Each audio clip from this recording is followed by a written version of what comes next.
মানে মেন্টালি একা হয়ে গেছি, আমি পুরো একা হয়ে গেছি, পুরো একা হয়ে গেছি। আমি কি করব, কোথায় নিয়ে যাব, এটার কি কালকে রাত্রেবেলা যখন কক্সবাজার, আমি সারা রাত ঘুমাইতে পারি নাই। আমার অবস্থা মানে খুব খারাপ ছিল। আমি কখন আসবো, আমি টিকিট পাইতেছিলাম না। আমি যখন আসছি ও বলে একটা কেউ দিচ্ছে।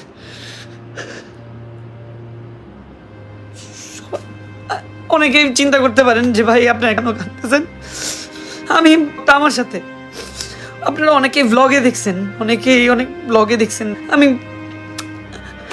আমাদের বাসার মধ্যে একটা সবসময় মানে একটা আনন্দ নিয়ে আসতো, এখন অনেক একা হয়ে গেছি, কেমন জানি লাগতেছে।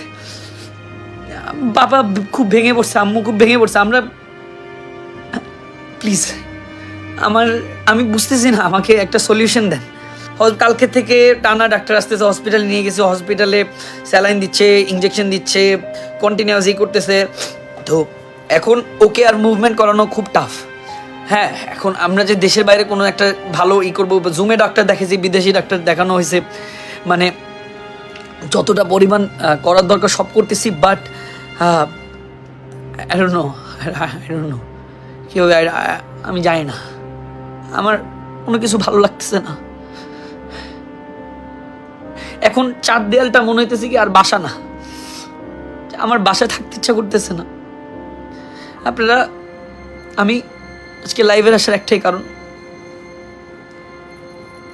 কেউ যদি এটা সলিউশন জানেন পেজে নক করেন।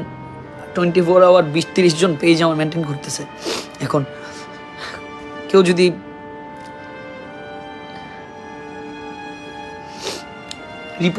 আমি রিপোর্টটাও স্টোরিতে দিয়ে দিচ্ছি, কোনো সলিউশন বা কিছু এক্সপার্ট, কোনো এনিথিং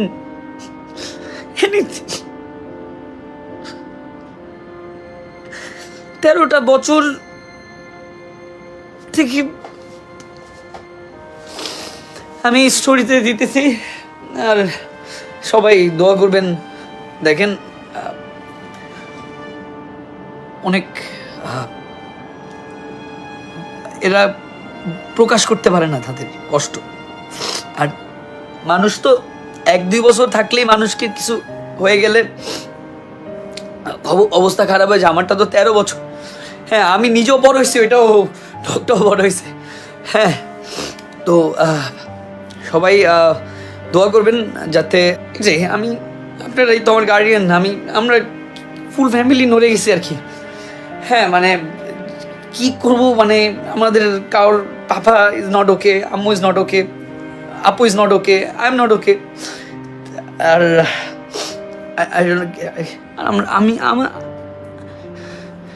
আমি এখন বুঝতেছি না যে আমরা